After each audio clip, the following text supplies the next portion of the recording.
आदरणीय गरीबदास साहिब जी गांव छुड़ानी जिला झज्जर वाले ने अपनी परमात्मा की महिमा कलम तोड़ बोली है, लिखाई है। तो वो क्या कहते हैं,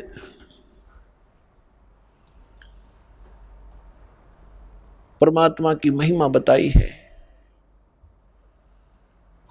मन तू चल रे सुख के सागर, जहां शब्द सिंधु रत्नागर। सुख सागर किसे कहते हैं? शंखों लहर मेहर की उपजे, कहर नहीं जा कोई। शंखों लहर मेहर की उपजे, कहर नहीं जा कोई। दास गरीब अचल अविनाशी, सुख का सागर सोई। मन तू सुख के सागर बस रे भाई, और न ऐसा यस रे कि जहाँ शंखों लहर मेहर की उपजे। अपने आत्माओं,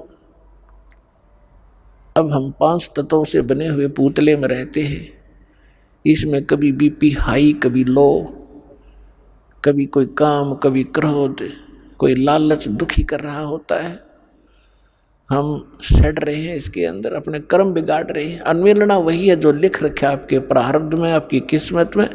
इसे अधिक नहीं मिलेगा, इसे न्यून भी नहीं रहेगा, कम भी नहीं रहेगा। लेकिन ये बात हमसे कोसों दूर होगी, हमें कोई ये दृढ़ करने वाला नहीं रहा।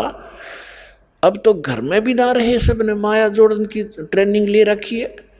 पहले कम से कम माता पिता, दादा दादी, कोई गलती करता बालक ने क्या करते, ना भाई ये काम ना करिए, भगवान रुष्ट हो जाएगा। अब भगवान वाली तो बात ना चलती घर में, क्यों सब थोड़े बहुत 2 पैसे हो गए, शिक्षित हो गए, कोई रोजगार करता है, सांझ ने घूटी ला गए, कोई कितना पढ़ा है, कोई कितना पढ़ा, ना बच्चों के साथ कोई लिंक रहा। तो इस प्रकार ये हमारी सारी नैतिकता का भी नाश हो गया। तो क्या बताते हैं, आप दास के साथ तो बहुत बार बीती है, कुछ पिछले संस्कार थे, मान के चरणों में रहा होगा दास। तो कई बार जब अकेला होता हूँ, एक आध बार ऐसी हिलोर उठती है अंदर से, चाहे हमें किसी ने हमें कितना ही सता रखा हो, कितना दुख दे रखा हो, चाहे कुछ पैसे भी मार रखे हो, चाहे कभी गाली गलोच भी कर रखा हो, उसके प्रति भी दोष नहीं रहता। वो भी अपना सा दिखाई देता है। वो रहती है कुछ थोड़े समय के लिए, वो जो लहर सी उठती है कुछ देर तक रहती है, उसमें कोशिश भी न करें उसके प्रति द्वेष पैदा हो, नहीं होता। और उस लहर के जाने के बाद, उस तरंग के जाने के बाद फिर वो खसड़ा भरा होता है, उसने ऐसा क्यों बोला, उसने ऐसा क्यों कह दिया है, अब ये करूँगा, वो करूँगा, फलाना करूँगा। तो वो जो मेहर की लहर थी वो थी जिसमें किसी के प्रति दोष द्वेष नहीं आ रहा था। और कैर की लहर वो शुरू होगी जब आम रहती है हमारे अंदर। तो इसके विषय में बताता है कि उस सतलोक के अंदर गरीबदास साहिब जी कह रहे, शंखों लहर मेहर की उपजे और कहर नहीं जा कोई दुख है नहीं। अपने आत्माओं, आप यहाँ आए हुए हो सतलोक आश्रम बरवाला जिला हिसार हरियाणा में, चाहे कोई 4 दिन से आ रहा है, कोई 10 दिन से, कोई 2 दिन से। अब यहाँ क्या दिक्कत है आपको? वो जानबूझ कर अपने स्वभाववश कोई प्रॉब्लम पैदा करो, वह दूसरी बात है। किसी के साथ खसो तो यहाँ को बैठ गया, मैं बैठूंगा, या धरती सारी एक जैसी है, एक जैसे मैट बिछ रहे, कितना चद्दर बिछा और लेट जाओ, बना बनाया खाना मिल रहा है। परमात्मा ने अपने बच्चों के लिए दूध की नदी बहा रखी और यहाँ पर सारे सदाव्रत खोल रखा, चाह की केटली भर के दर रखी, अड़ाओ गिलास पियो गटगट की तब बैठ के। तो यहाँ आपने, यहाँ क्या दुख है, क्या द्वेष है किसके साथ? तो वहाँ सतलोक की ये मिनी रिहर्सल है।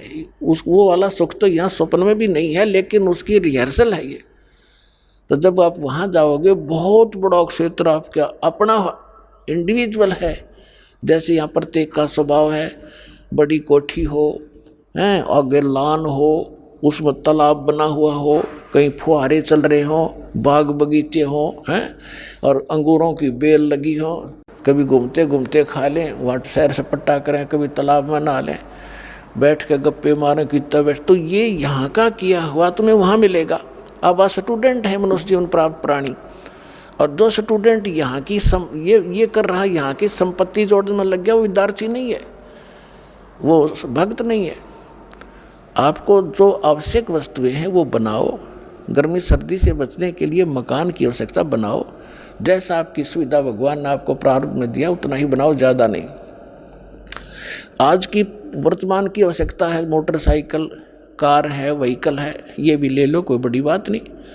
और आप देख लेना, विश्वास रखना, सच्चे दिल से लगे रहना, जो वर्तमान आधुनिक आवश्यकताएं आपकी सारी पूरी करेगा आपको परमात्मा। मोटरसाइकिल वाले को मोटरसाइकिल जरूरत है वो ही देगा, तो आप याद रख लेना। लेकिन सदुपयोग करना, सत्संग के लिए उद्देश्य रखना कि मुझे भगवान कोई व्हीकल दे तो आपकी महिमा सुनने के लिए हम सह परिवार आए, इस तरह की भावना बना कर रहना।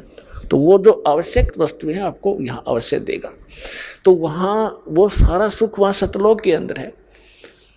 तो वहाँ राग द्वेष आप पर ही बने, कोई अभाव नहीं किसी चीज़ का।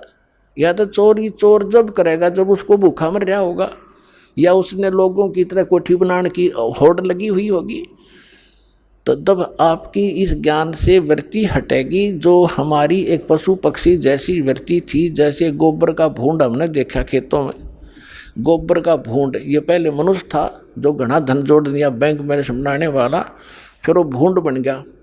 हमने देखा पशु गोबर कर देते खेतों में, और भूंड और भूंडनी वह दोनों पति पत्नी उस गोबर ने इकट्ठा करने में सारा दिन लगे रहे, और बना के उसके गोले और बिलम ठोक ले, और उन इकट्ठा करते करते को पशु के पैर के नीचे आकर दोनों मर जा, वो गोबर इकट्ठा करा रह गया।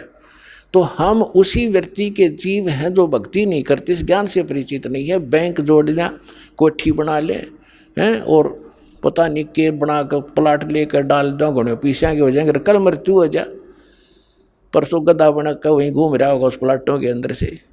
तो ये इस ज्ञान से आपको, ये सत्य ज्ञान है, ये गॉड गिवन स्पिरिचुअल नॉलेज है, किसी डूम बाट के गीत नहीं है ये आपका घड़े काम आएंगे। तो इससे आपकी वो जो हवस थी बकवादों की वो खत्म हो जाएगी।